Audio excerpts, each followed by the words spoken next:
Okay, top 10 tips for beginners in Diablo Immortal. First of all, I'd like to apologize because you're going to hear my dog snoring throughout this video. It's 11 p.m. here. He's asleep. Well, both of my dogs are asleep actually. And he's a very loud boy when it comes to snoring. I'll show you him now so you know that it's not an actual person and it is my dog. Okay, so there he is. He's the snory boy. The white one, that is. She's not. She's a good girl. She doesn't snore. So yeah, you're going to hear him throughout this video. So I apologize for that. I'm sure most of you don't mind anyway, but just letting you know.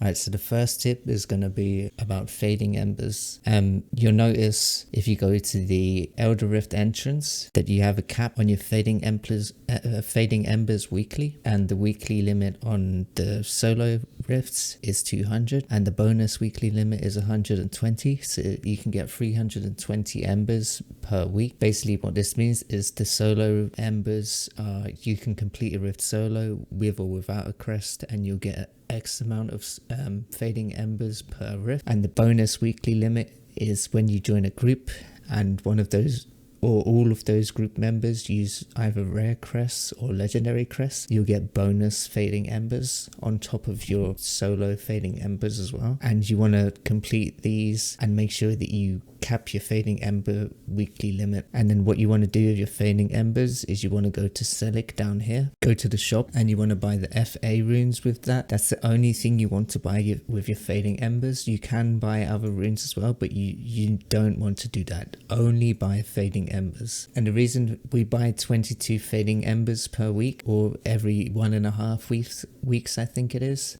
we go to the jeweler, we'll go to craft, and you're going to craft a random legendary gem which costs 22 fading embers, and this has a chance to be a 1-star, a 2-star, or a 5-star legendary gem. I haven't been lucky enough to get a 5-star yet, but I have got a few 2-stars and I've got a lot of 1-stars. So you want to be doing that every 1.5 weeks, so make sure you cap those fading embers. Alright, and tip number 2 is going to be about the Hilch Trader. To get to the Hilch Trader, just go to Westmarch. He's the little money icon at the top of Westmarch here, next to the PvP vendor, and you just want to click on him, go to the shop, click the limited time tab, and make sure that you have notify me ticked here. And what this does is every time you buy this crest or a charm from here, each time he has a new one in stock in the limited time tab, you'll get a notification in game telling you that the Hilch Trader has new items or a new rare crest. So you just go there, bish bash bosh, buy it, go back to grinding, you're done. And also, while we're on the subject of the Hilch Trader, I want to point out that the only things that you should be buying from him are the monthly legendary crest, the monthly legendary gem, the daily rare crests, the weekly charms, and also from the limited you want to just buy the crests, and sometimes you'll have a charm in there too, so you just buy those, and they're the only things that you should be buying from the Hilch Trader. And the reason for this is because your hilts will deteriorate over time. Some of you might have noticed already that you've got like 500 hilts, your hilts are going down, you don't know what to do. Save them, only buy these items that I've just mentioned, and your hilts will be fine. I know a lot of people say, oh, you should buy aspirant keys, you should buy reforged stones and stuff like that. You don't need aspirant keys, you don't need reforged stones, because you can get them through other ways. Maybe I'll make a video about how to get those, but for now we're just talking about beginners tips. Okay, tip number 3 is going to be about the rarities and antiquities trader. You'll find them at the bottom of Westmarch. It's the little armor symbol with the question mark on it. If you click on it, it says rarities and antiquities. So every day, this rarities and antiquities trader inventory will refresh, and what you want to do is you want to buy 10 mystery weapons and also 10 mystery primary armors. And the reason you only want to buy 10 is because once you get to, like, if you look here, my mystery armors cost 16,592 gold, but my mystery weapons now cost 24,888 gold. So basically, once you've bought 10, the prices on the items go up, which makes it not worth doing for you, because you want to be saving your gold for the next day. And the reason why we only buy the weapons and the armors and not the secondary armor and the jewelry is because you can't get set items from these two things. So the only jewelry and armor that you can get will be grey, blue, or rare, and we don't want those items because we'll be able to pick these up easily from open world farming or obviously dungeons, but we can't get the rings at the moment in the dungeons, so you'll just be wearing rare rings from open world farming, and that's what you should be doing. Save your gold, only buy 10 of these two. Okay, tip number 4 is going to be about shadow clans. So basically, once you get to level 43, you can be invited to the shadows, or you can enter the shadows by entering the shadow lottery, winning the shadow lottery, and completing a certain number of quests, and then you'll be put into the shadows that way. But the best way you can do it is just type in world chat, hey, someone got a shadow invite, and then you're more than likely to get invited to the shadows by someone from world chat. And the reason you want to be in the shadows is because you can take part in the shadow wars. These happen once or twice a week depending on if you win your war. So basically there's a bracket and you'll either win or lose your first war. If you lose, that's it, you're done. You go into the loser battle for third, and then I'm not sure what you get from that for winning that. But if you win and you win your next battle, basically they happen on Thursdays and Saturdays. If you win your Saturday battle, you'll win a legendary crest. So ideally you want to be in a good clan that wins their battles, getting a free legendary crest every week, and that's going to help you increase your power and your overall enjoyment of the game, I suppose, because the stronger you are, the better you're going to feel. So yeah, I suggest getting into a dark clan as soon as you can. There's no point in being an adventurer clan unless you want to be invited to the Immortals, and to be invited to the Immortals you need to be in a strong clan anyway, because only 3 clans can be Immortals, and they're not just going to invite a random Tom, Dick or Harry from world chat who's an adventurer level 20 paragon. That's just not going to happen. So get into a dark clan, join the shadow wars, get your legendary crest, be happy. Okay, tip number 5 is going to be about Fervent Fang, the legendary gem. Right now there's only one way for us to receive a Fervent Fang, and that is through the battle pass. You can get 1 from the free battle pass at level 40, and also 2 from the empowered battle pass at level 1 and level 40. So you could get 3 in total if you buy the empowered battle pass. And the reason these are important is because these are one of the best gems in the game as far as I'm concerned, because they deal so much damage to elite mobs. So your bosses, Path of Blood bosses, your Reliquary raids, dungeon bosses, your challenge rift bosses, all types of PvE content. This gem is going to help you a ton killing those big bosses. As far as I'm concerned, this should have been a 5-star gem. I think they missed the ball on this one, which is good for us and not for them. But yeah, the only way you can get these is through the battle pass, remember. So you don't want to be salvaging these to upgrade your other gems. You want to be hanging on to these for as long as you can. These are gold dust basically. So yeah, keep those. Okay, this brings me on to my next tip, which is upgrading your legendary gems.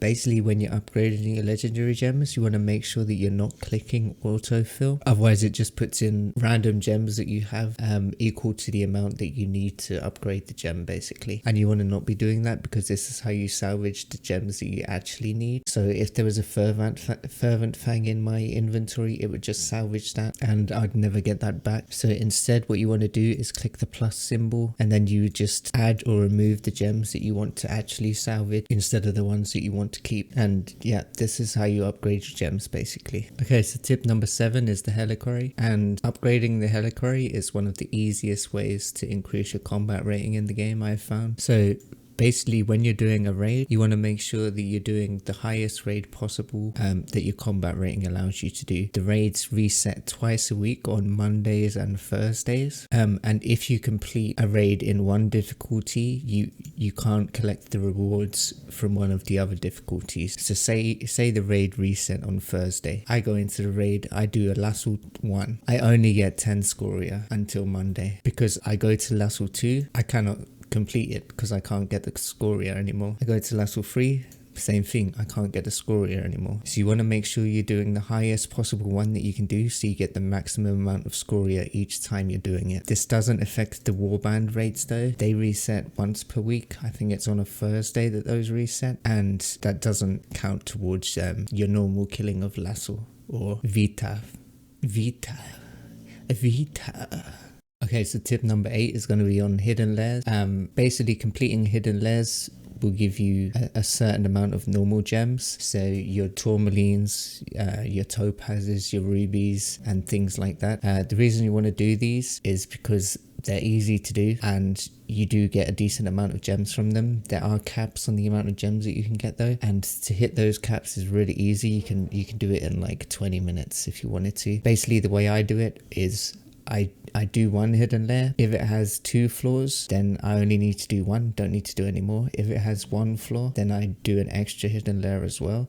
Basically, once you get to the layer guardian, once you kill him, you might see a red portal open up, taking you to the next floor. If that happens, you only need to do that 1 layer. If that doesn't happen, you need to complete 2 layers. And also make sure you're completing the side quests that pop up throughout that layer. Basically, when you're running through a layer, you might see a little quest pop up on the left hand side of the screen that says something like click the fucking, I don't know what it's called. I can't think of it off the top of my head, but it tell you to click something or check out something. You just click on that icon on the left of the screen, and it would basically point you in that direction where it is. You basically get 2 on each floor, 2 side quests on each floor, and the Rift Guardian, Lair Guardian, sorry. So you just want to kill those 2 quests and also the Lair Guardian, and then that floor is done. If you've only got 1 quest completed, then you're missing 1 quest somewhere. There's always 2 on each floor, so make sure you're getting those done as well. Okay, my final tip is not actually a beginner tip at all, because I noticed a lot of experienced players that aren't doing this as well. So this is more of an intermediate tip, I guess, a bonus tip if you will. You can have the bonus tip, and it's to do with challenge rifts. So basically, you enter a challenge rift, you start killing the mobs, and you'll see a message pop up that says monster difficulty too high or something like that. You click on it. I'll give you an example here. You go into this rift, you see monster difficulty high. I'm taking 231% more damage, and I'm dealing 69, great number by the way, I'm dealing 69% less damage. So if I revive at checkpoint, and here is my tip. Instead of using the set pieces that you would normally use for the rift, like for me, you see that I'm using Windlock Perfection. You want to equip the gear, the set pieces, sorry, that gives you the most combat rating. So if I equip these 3 pieces here, because these are the only upgrades that I have in the set pieces, my combat rating will go up. Okay, let's see. I'm at 1744 at the moment. And let's see when I have my normal set equipped. I'm at 1670. So let's go and see what the difference is once I enter the rift again. So if I go to a mob, start attacking it, if I can find a mob, okay, and check how much I'm doing now. So I'm dealing 62% less damage and taking 168% more damage. So as you can see, it's not a massive difference, but it is a big difference when it comes to completing a level 50 rift or a level 52 rift, because it will give you that extra boost that you need to go 1 or 2 challenge rifts higher. And you can also use this method in Path of Blood on those bosses or on those floors, and also the Lassel raids or the VTAF raids. So yeah, use the highest combat rating set pieces that you have and go and get some high challenge rifts done. Enjoy it. And that's it for my tips video. I hope you guys enjoyed it. If you have any tips for me or any tips that you think might help someone watching this video, then please feel free to leave them in the comments. Hope this video helped you. Also, I do know a way to find hidden lairs easily. I'm going to leave a link to that map in the description below, and yeah, go check it out. See you later.